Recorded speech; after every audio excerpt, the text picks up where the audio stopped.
Should get it come on the TV.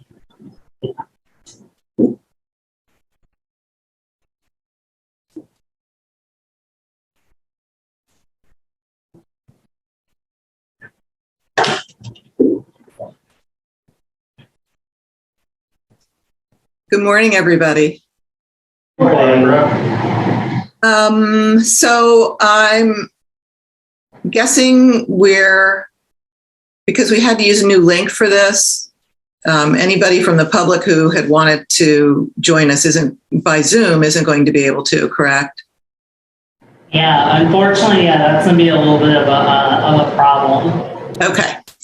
So I'm calling the September 13th meeting of the Ad Hoc Parking Committee to order, noting that we had some technical difficulties, and that will mean that anyone from the public who wanted to join us by Zoom won't have been able to. So, but they will be able to see this recording after the fact and send us any comments that they may have wanted to make today. Okay, before we start, can I ask, would one of you guys take minutes? Is that possible, or is that not? I'll take minutes, Barbara, and can I just ask on behalf of the public who might have wanted to try to make public comment today that we make an exception and include their comments in our minutes, get their written comments in our minutes. I know we don't usually do that, but given that they may not have been able to log on to make their comments for the recording, just make an exception this time. Rob, what do you think? Does that sound good to you? Sure, yeah. Okay. Yeah, I think that's a good idea, Bob. Thank you. And Barbara, just, there is a member of the public here in person this morning. So just, in terms of timing of the meeting, you make sure we have, time for public comment. Okay, great. Thank you. Yeah, I can't see that in the, I have to stare and it's hard to see. So thank you for letting me know. All right, so the first item on our agenda is the approval of the August 9th, 2022 minutes. Could I have a motion to approve those? I move to approve the August minutes. Okay. Any comments about that? All right, seeing none, all in favor of approving the minutes? Thank you. Approved. The next item on our agenda is a report on park mobile usage. Manager Bryant. I'll actually defer to Ms. Carroll for that. I can't see. Michelle, I couldn't see you were there. Sorry. Sure. Can you see me now? Not yet. I don't think the owl has picked you up just yet. So I did include a little chart in the meeting packet for the last 5 weeks for transactions for Park Mobile. Seems pretty consistent. We have at least 450 transactions a week. So it looks like people are utilizing it and liking it. Great. And does it looks like it's trending up, the usage? I think we hit a spike in the July summer months, and it may go down a little bit, but it's still getting consistent usage. Cool. Thank you. The next item on the agenda is the public parking map. Michelle, would you like to give us an update on that?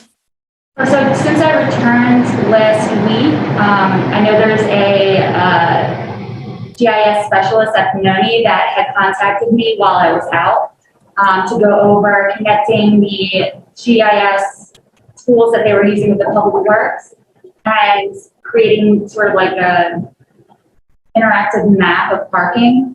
So that's still in progress. Okay, great. Thank you. I think that'll be a real help for people once that's out there. The next item on the agenda was action items for Borough Council. I don't think we have any for next week's meeting, so. Okay.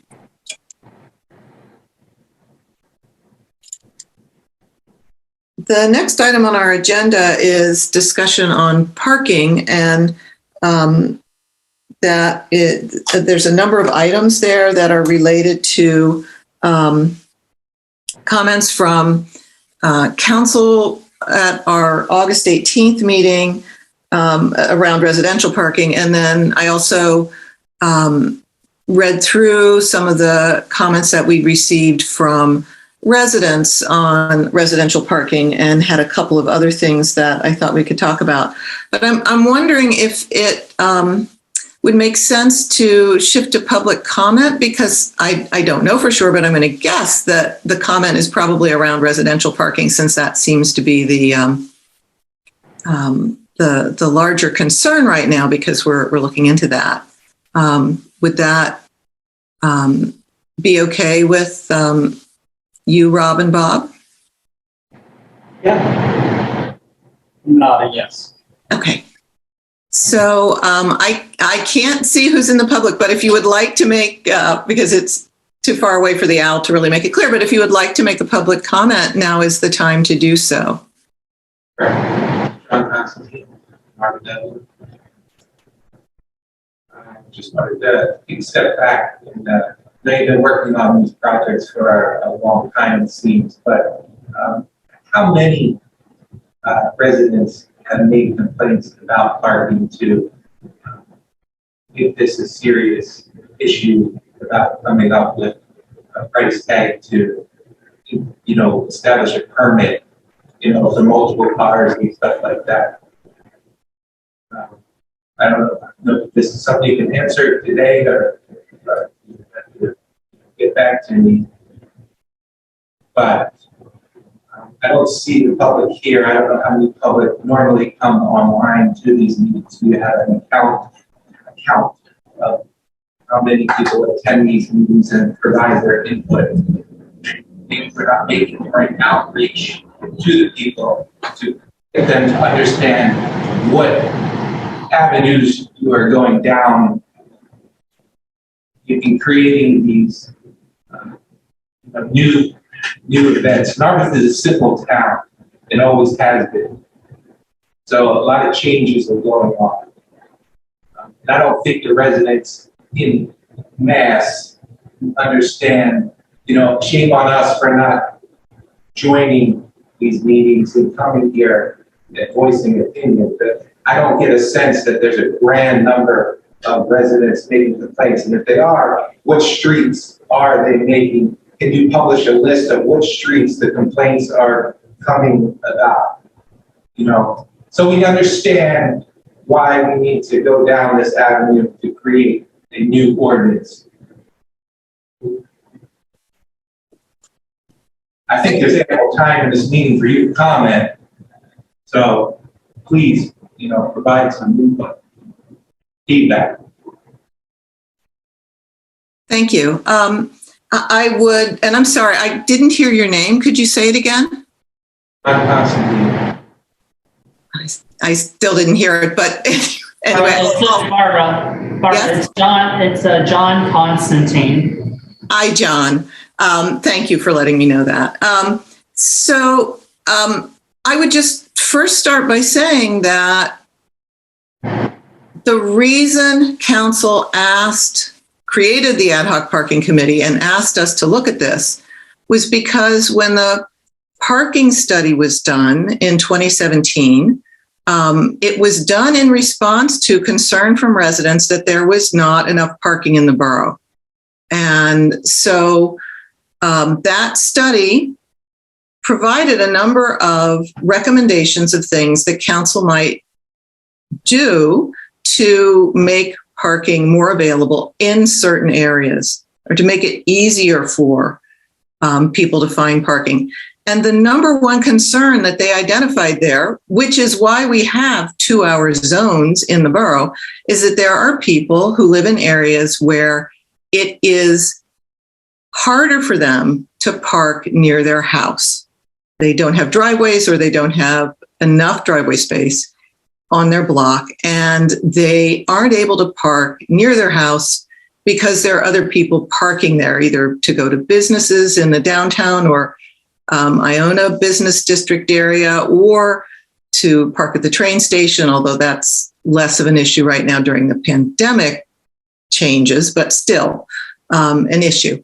And so all of those 2-hour zones that were put in place at the request of residents of those blocks. The borough doesn't have an interest in having or not having 2-hour zones. It's really a resident requested thing. And so when the parking study showed that as a concern or as a, something to maybe make some changes to make that work better, council said, well, they're not saying exactly what to do, so let's have a parking study task force composed of residents. And they did that, and their report also said, please do some of these things. So I would recommend that you take a look at those reports. They're on the borough's website, just to get a sense of where this started from, so that you know that this isn't something brand new. It isn't. It's more in response to concerns that have been identified in the past. Now, having said that, council. 2017, we're at 2022 right now. Can I just add one? I want to add, John, I'd like to just add one other fact that you might not know that we're putting in place. There's a way for every block that has regulated parking, the residents can choose to take away the regulations or add the regulations. Understood. So you have control with your neighbors. Permits, I don't understand the purpose of the permits. The purpose of the fee. People have permits because they live there. Right? They get a permit because they live there. Okay, they can park there beyond the 2 hours because they are residents, right? Yeah. Yes. Yes. But They don't get a ticket if they're in the 2-hour zone if they're a resident. That's correct. Yeah. And we need to administer and enforce that program. And Administrative process that increases cost on everybody. This program is going to take a manager to enforce. Can I respond, Barbara? yes, please, because I'm being talked over, so that's not helpful. So Mr. Constantine, so we did a study on what it costs the borough to enforce the program as it is, just the existing 2-hour zones that we have that allow residents to park, in front of their property. And the borough only charging $5 a permit does not put anywhere near what it costs to have someone actually enforce what we have. That's why this committee has proposed changing that fee structure. Have you asked the public about that? I think if you ask the public at large, do you, who don't have a 2-hour regulated street, want to subsidize the administration and enforcement for people who do, they would most likely say no. Our feeling is the people who are getting the benefit of having a 2-hour regulated street should pay for that cost of administering and enforcing that. It doesn't guarantee me a spot. Again, if you feel that, if your block feels that they don't need the 2-hour zones anymore, they can, there's a process for taking them.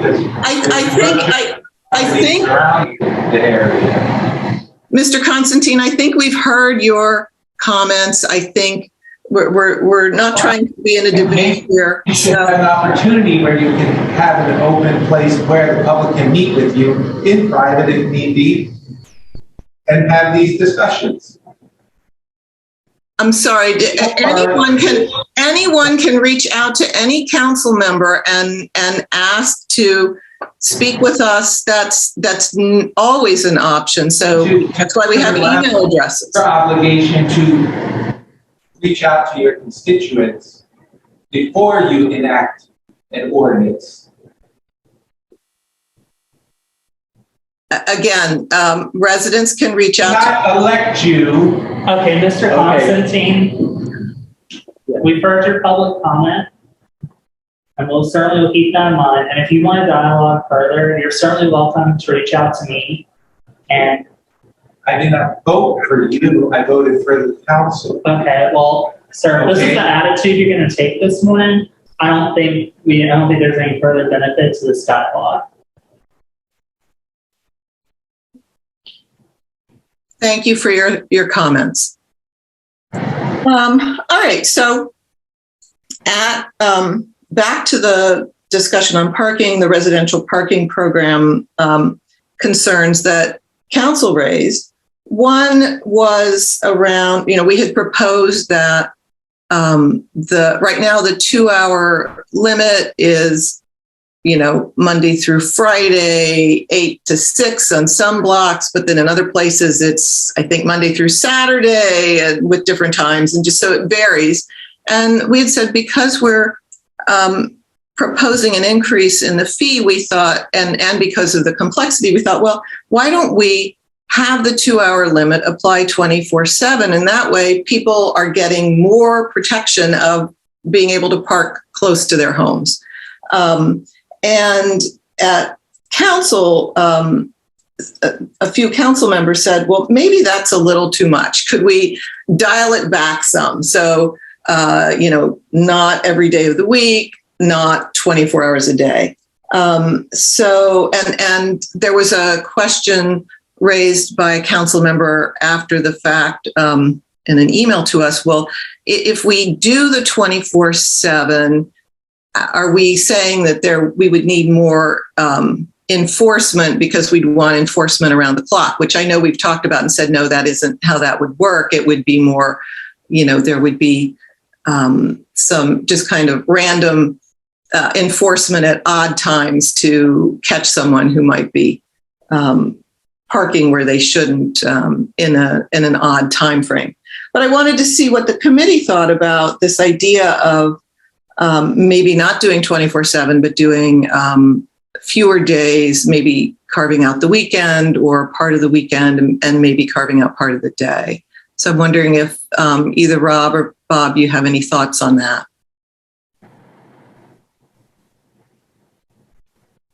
Well,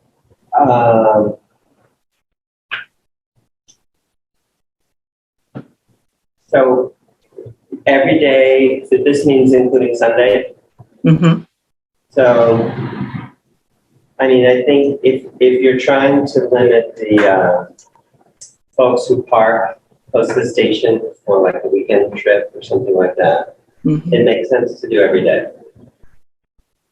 That's one of your big concerns, isn't it?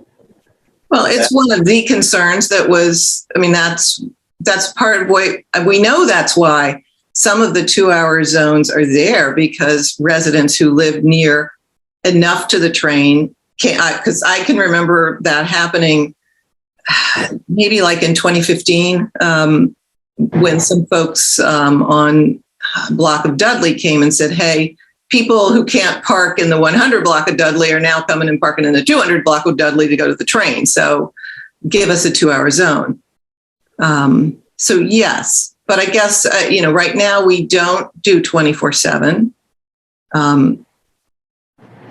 Should we consider something, should we consider a different time frame, but a set one that's the same for all of the zones or all of the 2-hour zone streets, so that there's not confusion about the time that something applies?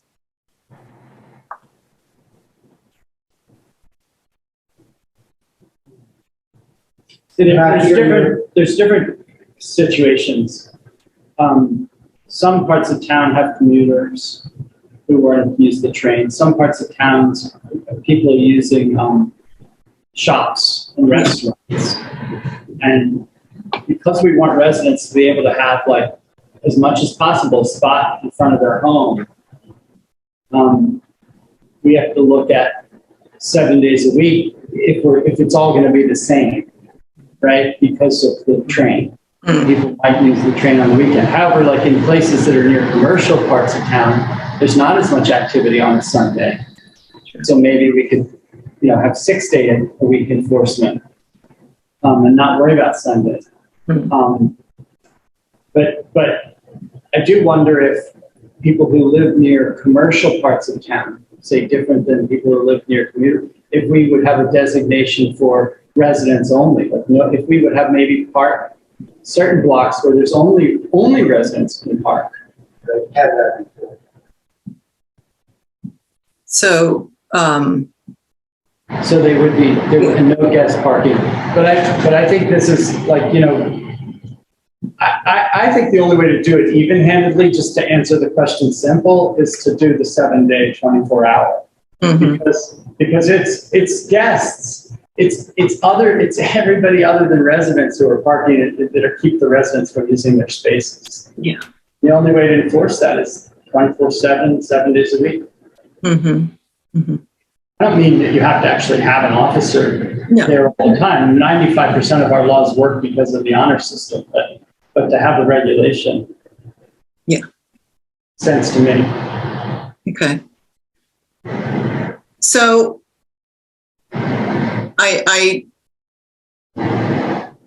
I feel, I don't feel like I have a vested interest in any of those, other than I want us to do something that's simple, because I think it'll be easier for people to understand. And I'm fine with the committee going back to council and saying, we still recommend 24/7. But if council then says, well, we don't want to do that, if council as a body decides they don't want to do that, do we have a recommendation on what to do instead? Because I don't think the answer is, we'll just leave everything the way it is, because it is kind of piecemeal. So I'm wondering if we could have a Plan B recommendation. If I have my hand up. I think it's really important to remind the council and the public that there's thousands of parking spaces in the borough of Narberth that are not regulated. It's not like anybody's having a hard time finding a place to put their car. You don't think that's true? There's not thousands? I would say, I don't know the number. Sorry. Okay, so I thought like when I remember when the parking study was done in 2017, I thought that they said there was like 1,100 spaces. That sounds like awesome. 1,100 spaces that are non-regulated in the borough. I know that, like, pretty much, maybe it's with the exception of the south side, like you can walk a block or two and be in a non-regulated spot pretty much from anywhere in the borough. Even if you're at Iona and Woodbine, you can find unregulated parking somewhere within a couple of blocks. Even if you're at North Narberth and Windsor, you can find unregulated parking within a couple of blocks. So I think that would be to me, that's the answer. It's like, if the residents want regulated streets so that they can park their cars, then why not do it for them 7 days a week? Unless, they can always choose to not have the regulations. Yeah. Okay. So I think it sounds like the committee is still recommending 24/7, and we'll see. Why, I would ask the council, if they come up with that, like, why would we have a Plan B, or what would they propose? Because Right. I don't.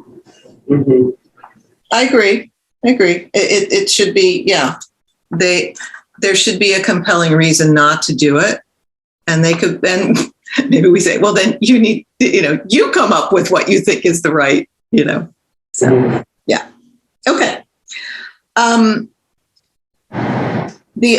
of the other things that came up was this question of, could we have a guest pass hang tag? Because, I think there's just this thought of, well, it's sometimes, your guests are so spur of the moment. Wouldn't that be nice if you didn't have to, try to log them in and all that kind of stuff? You could just hand them the tag and there they go.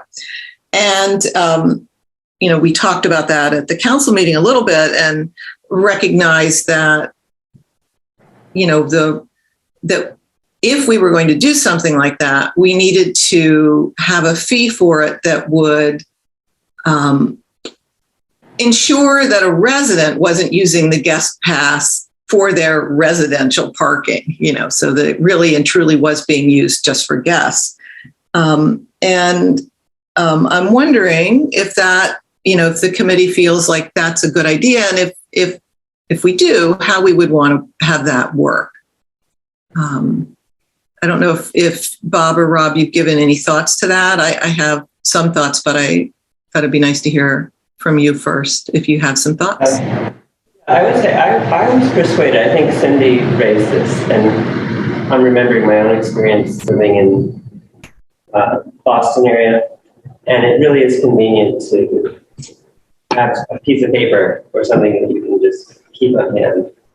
So I think that's actually a pretty good solution from my perspective. I guess what I was really persuaded by was the potential nuisance of trying to register people last minute. Seems a little cumbersome. So I like the idea of having a physical tag. And did you have any thoughts about what the fee would be for that?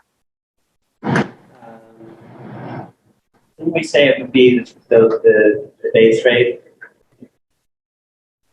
Mhm. Bob, do you have any thoughts? I agree. I mean, I think there could be kind of hybrid technology, like if it's a hang tag, we could have something that the police, that the enforcement officers can scan, somehow. Because since they're scanning license plates, if it's a hang tag, it has to be something they can scan. I don't know if we have that technology. Yeah, I don't think that would work because if someone had a hang tag, just saying of a location where it would be in their car, I don't know enough about the tech to know between the glass of a car windshield or window and the distance that the hang tag would be from the scanning device, if that would be possible or not. Can we ask the company that makes the scanners if there's other municipalities that have that do it other ways? So I believe that they do work with hang tags. I'm not sure what fees they have, but I think it would be as simple as creating a license plate number for the hang tags. So then the parking controller could still scan it, it would still come up as something, but it wouldn't be an official license plate, it would be a tag. Like a tag number that was registered. Maybe it's like a thing that presses on the window or something so that they don't have to worry about it. Or like another piece of paper with the numbers. I guess if there was something that you stuck up on the window, though, would it be transferable? I mean, stick on the dashboard. Oh, gotcha. Sorry.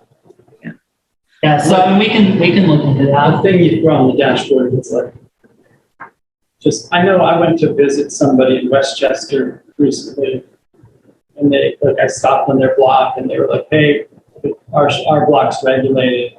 Stick this in your car." And I went out to my car and I put it on my car, and then I was able to be a guest. That Right. sounds like what we're talking about. Yeah, that is, it doesn't necessarily have to hang from the mirror. It could just be a piece of cardstock that sits in the dashboard. Yeah. And I guess the question I have two thoughts. One is, does it even need to be scanned? I mean, if it's unless we're going to say, well, we want to give you a guest pass that you then have to every year renew the permit, and we're going to scan to see if you've renewed it. If we're giving you a brand new pass every year, then if it's in the car, the enforcement officer is going to be able to see, oh, this isn't a valid permit anymore, and can give a ticket if they need to. So I think once we know what the technology can handle, then that's a thing to figure out. But that's a thought that I had. If for some reason scanning doesn't work. Yeah, well, I mean, it could just say, I've seen in other towns, Narberth gets past 2022. Right, exactly, something like that. The other thing I'd like to talk about a little bit, though, is the fee. And yeah, you could say it's the base rate, but I think, all right, again, so let's say I'm a person who wants to park 3 cars on the street. And I'm looking at this and I'm going to say, for this purpose, they have a driveway, but they still want to park 3 cars on the street. So the first permit that we're proposing would be $50. The second would be $50.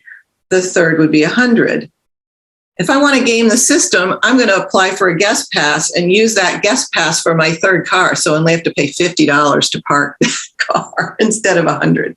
We could say, hey, your guest pass, is, your first permit or your second permit or whatever. And then, if you apply for more permits after that, now you're down, you're at the next cost level.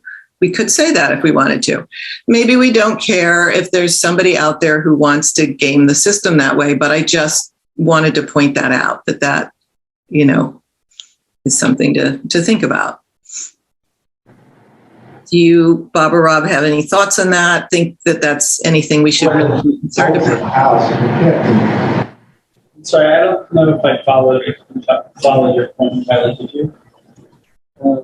So what I understood that Barbara was saying is that if you set the guest pass rate equal to the base fee, then someone theoretically, if they were about to have to pay a higher, if council ends up adopting this price structure and they had moved up to a higher price tier to a point where the guest pass would be cheaper, they'll just get the guest pass instead of paying for an actual residential parking permit.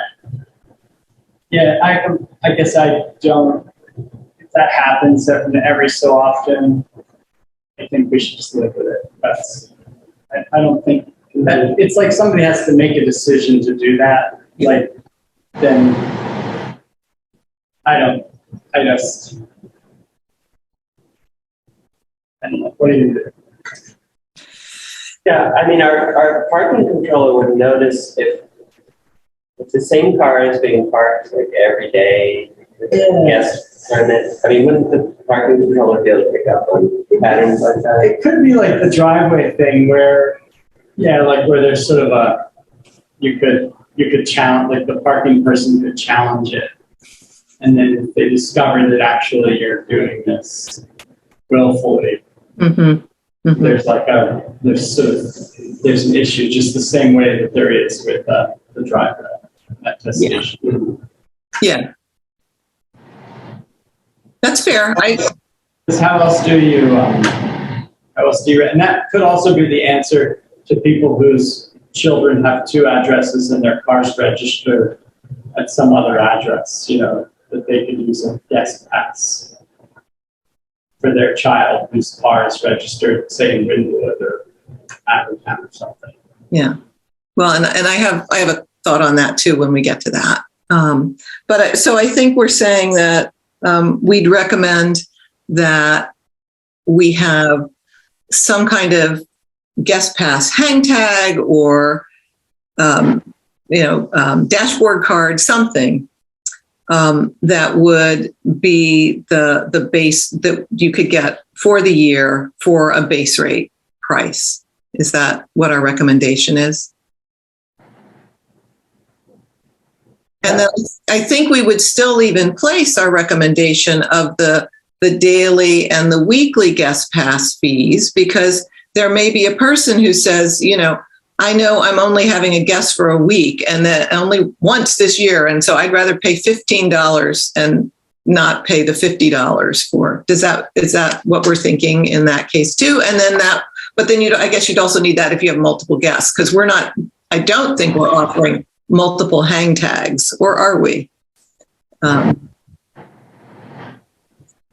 Should there just be one hang tag per resident and then people pay the daily or the weekly fee for more guests than one? I wouldn't put a limit on it as long as the officers or as long as the enforcement person is aware that, that they have if they think somebody's gaming them, they can do something about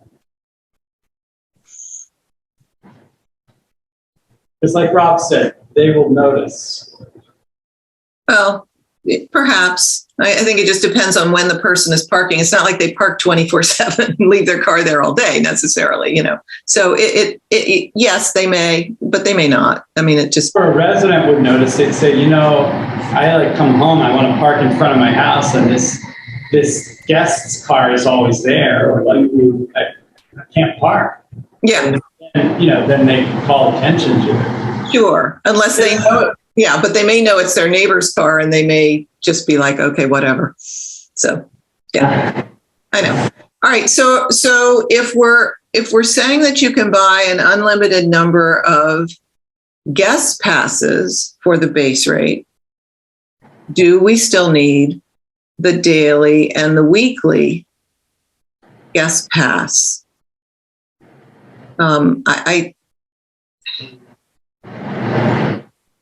Is it, should we simplify it and just say, you've got to buy an annual guest pass, even if you think you're only going to need, a guest pass for 2 days out of the year? Sorry, you've got to pay $50. You can't get away with paying 10 and being done with it, or is The option.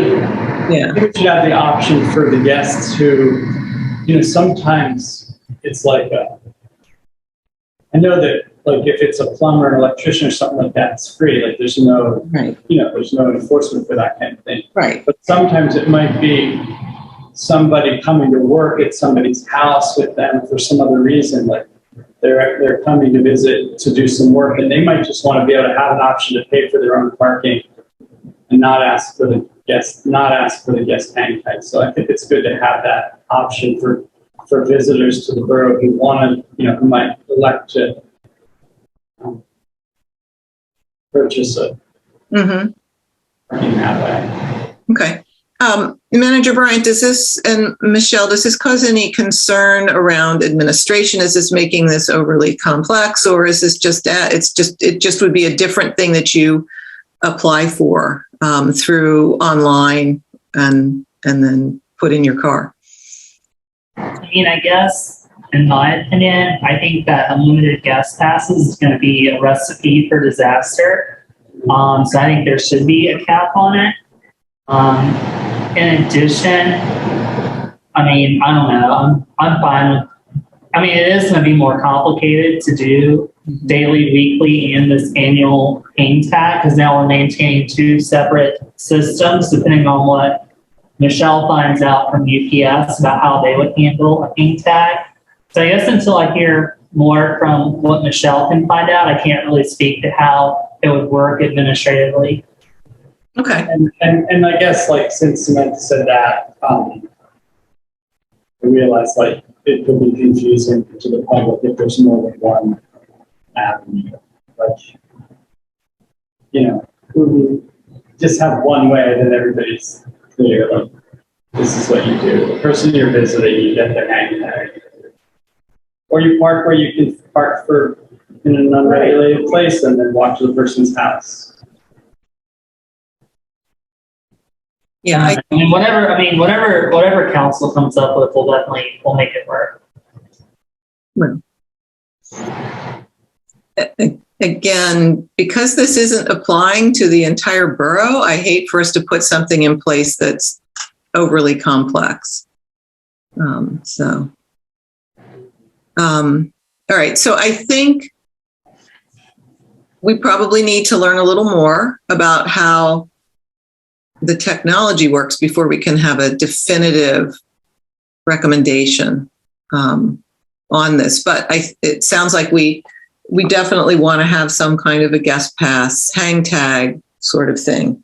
But I think we need to hear a little more before we decide how that meshes with what we'd already decided about guest passes. So I think we need to table that decision until our next conversation.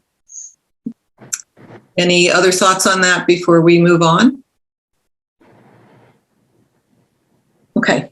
The next thing that was brought up was this issue about a vehicle being registered at a different parental home for children who split their time between two parental homes. And I don't remember what caused me last week to look at Haddonfield, New Jersey's parking restrictions. I either read something or heard something that you can't park overnight on the street there without a permit. And I was like, really?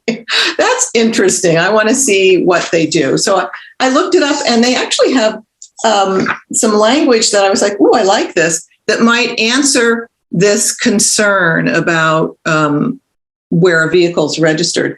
I know we said we wanted to require registration of the vehicle to be the same as the residence, which is fine. But in Haddonfield, they require that. But then they also say the vehicle if the address and the doesn't match the registration address for the vehicle, that the vehicle then must have a nexus to the property. And I like the way that was explained. And so I wondered if we could just, say that in the ordinance, it's, you have to have, the vehicle must be registered at your address or at the discretion of the borough manager or their designee. If the vehicle has a nexus to the property, then it's fine. Kind of like what we're doing for 201 Sabine parking, where, we're recognizing that if someone is parking a car that they use or a truck that they use for business there, it may not be registered at, in their name at their address, but they are connected to that business. So it's okay for them to get a permit there. Barbara, can I just say that I think it was the comment I heard from the public was not about teens who split time. It was about parents who are divorced who split time between a house. So if like a parent who lives in a different town and then they come half the time and take care of the kids in the house. So it could be both ways, but just that's the way I remember the comment. Okay. So, but I liked your proposal about the whole, that there's a connection. I do think that could be like done easily, maybe with a guest hang tag. Maybe they're allowed an extra guest tag or something if they. Well, or like we're not, so we could be a little bit more informal about it and let the person come and ask the manager. I guess I would leave that up to, I don't know which is easier for the office to administer, if it becomes just another one of the residential permits or if it's a guest pass. Either way, they're going to have to do something. So, yeah. Brian, yes. I'd rather be I appreciate that suggestion. I think I'd rather be a residential permit because otherwise that's what that person would be entitled to.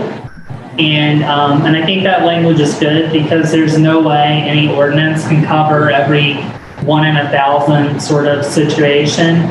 And giving me administrative discretion to handle those 1 in 100, 1 in 1,000, is a lot simpler than trying to write that into an ordinance. Yeah, and I probably just should have said a permit rather than a guest permit. Just a permit.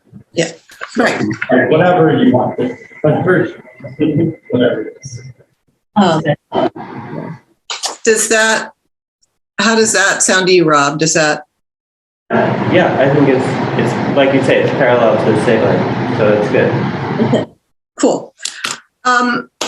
So I'm gonna, because I mentioned Haddonfield, I just want to let you know what else I found out about them, because one of the concerns that we're hearing is the cost of the permit, and and as we said a little earlier, our current permit fees don't cover the cost to administer or enforce the program, and so we need to have fees that do that.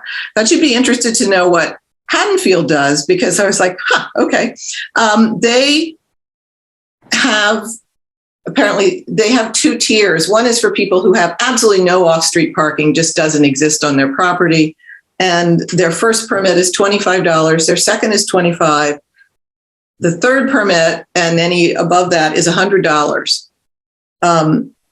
If your off-street parking area is too small, so you don't have enough space to park all the cars you want, you have to pay $100 a year for every permit.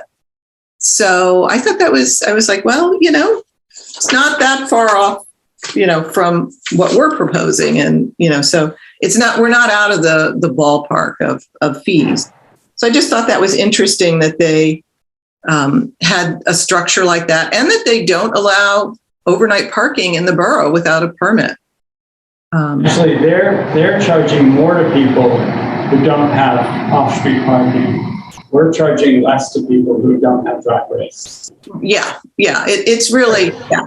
They're like, more like a benefit where like they're actually penalizing people who don't have a driveway, like charging you more, which is actually the way the way the true cost of parking is supposed to work.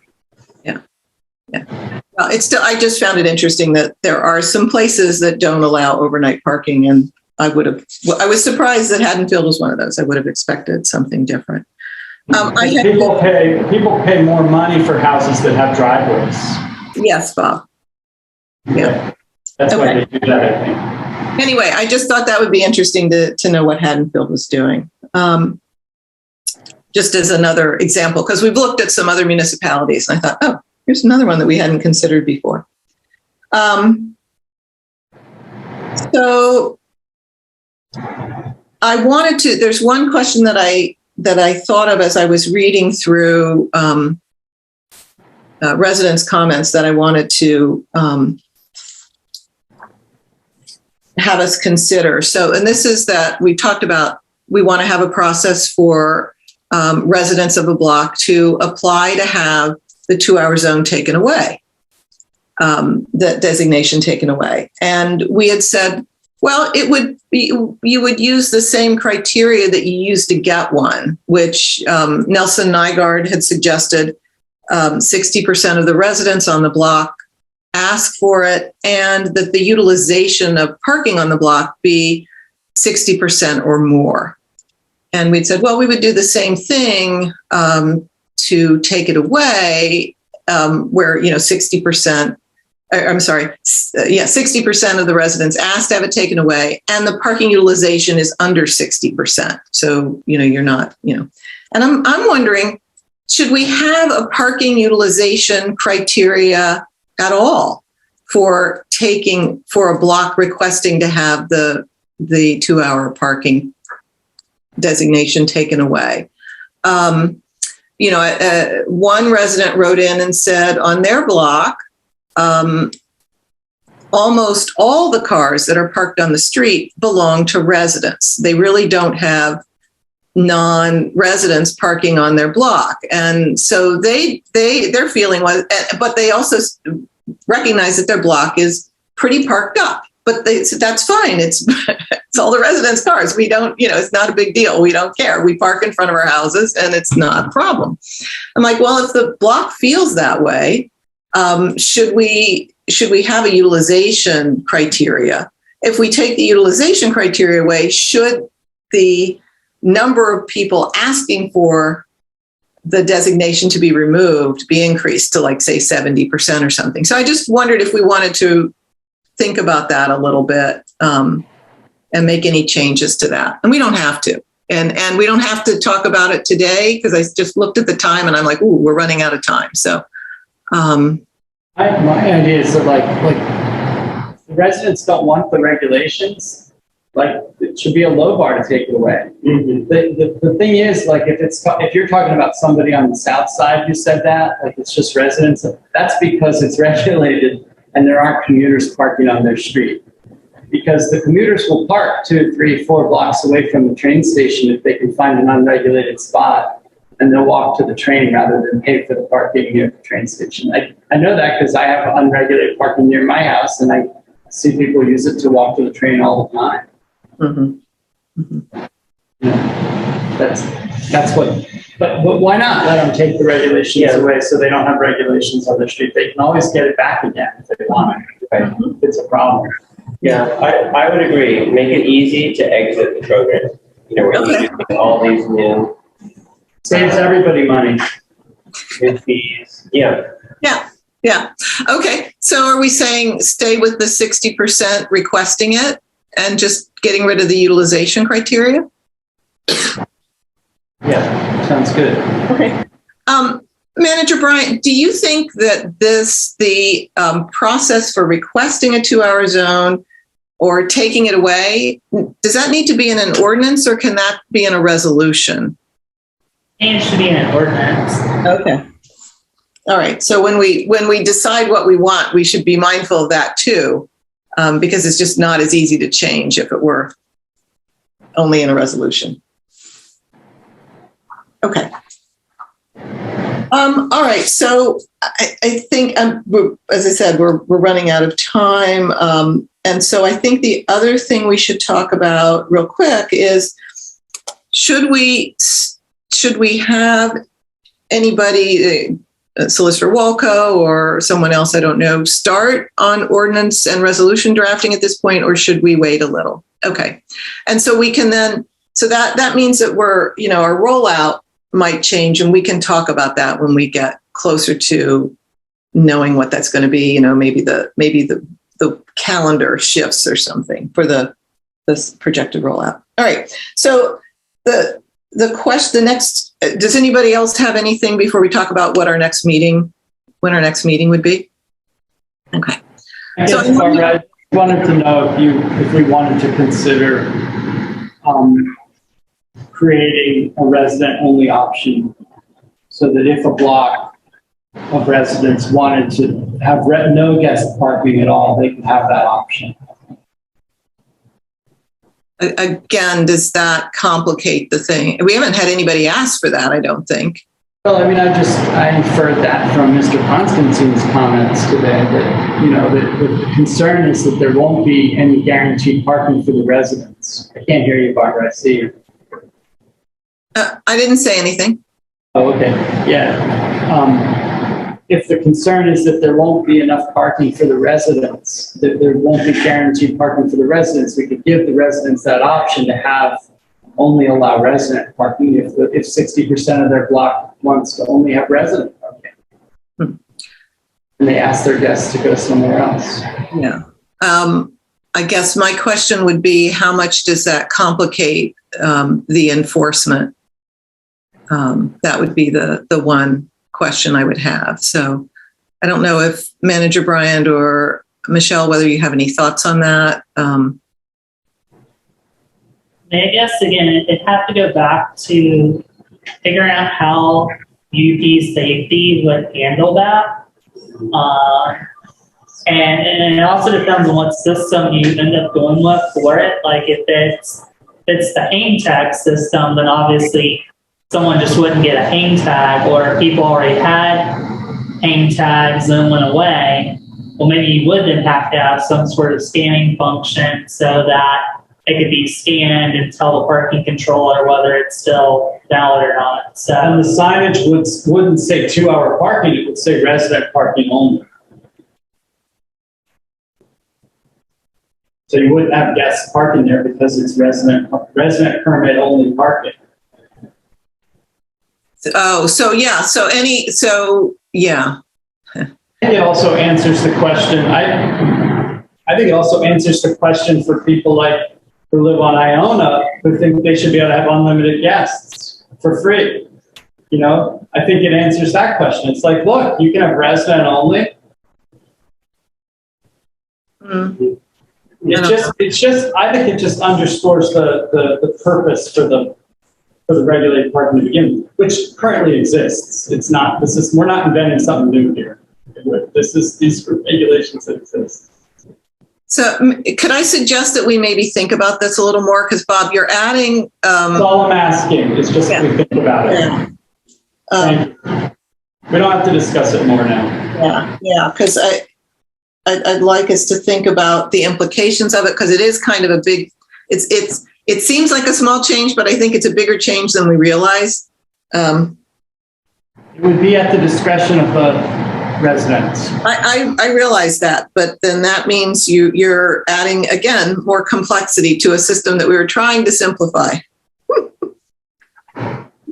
So that's all. I'm just aware of that. So Addressing the needs of people who live near commercial districts. I understand.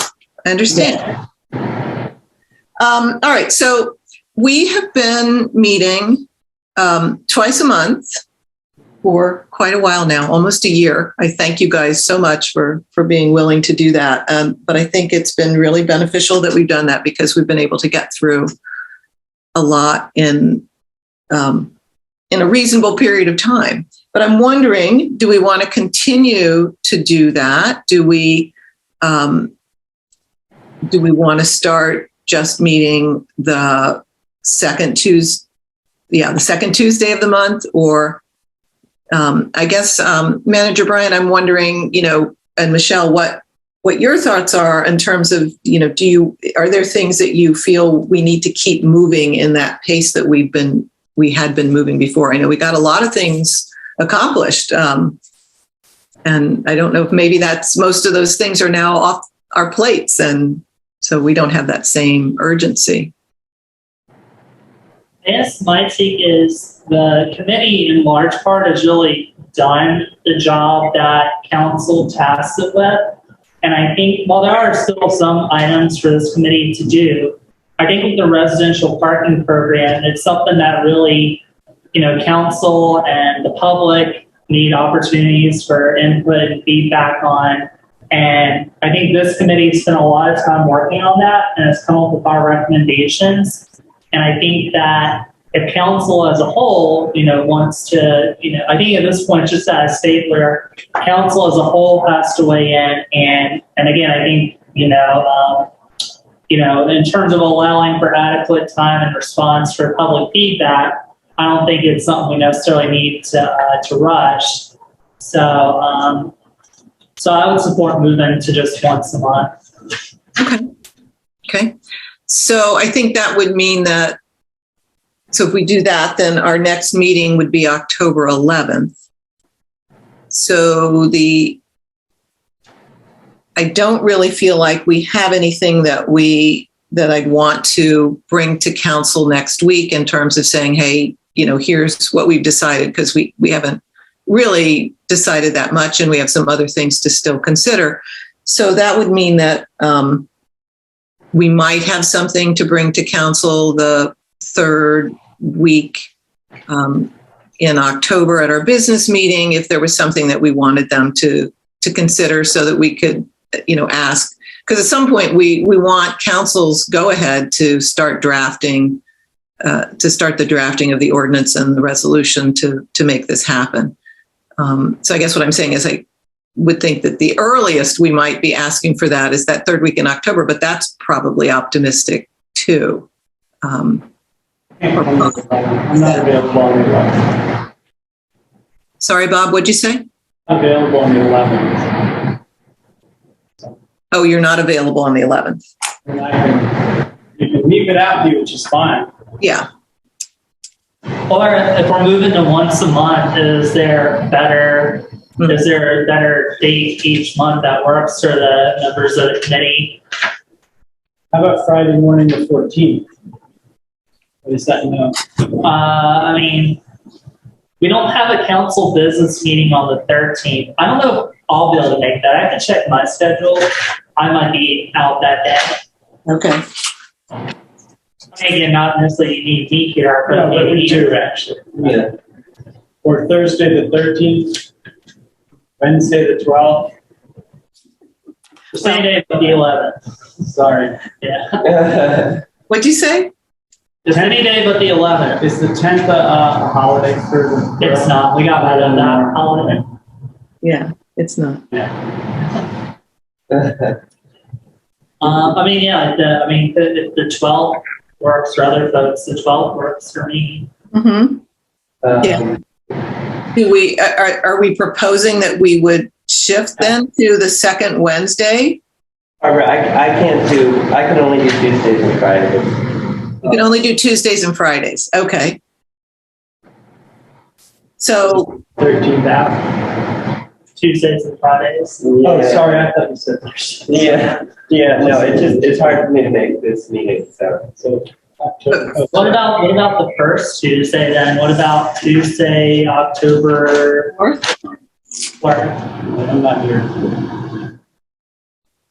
We can't do the 6th, so that's when public health and safety meets. And I don't want to wait. Why don't we just do the 14th? And if I'm off or something, if I end up being off that day, I'll just call in to the meeting that morning. okay. So are we suggesting that we're going to move to the second Friday at 8 a.m.? Is that are we suggesting we're gonna do that, or are we ready to do that? Yeah, that's what makes my schedule more consistent since PHS meets the first Friday each morning at 8. Right. Okay. Does that work for both you, Bob and Rob? Yeah. So the second Friday, so we're meeting on the 14th. second Fridays at 8 a.m. Okay. Super. Okay, is there anything else? All right, seeing nothing, I will adjourn our meeting. Thank you, everybody. Sorry we ran over a little bit. Bye, Barbara. Bye, Barbara.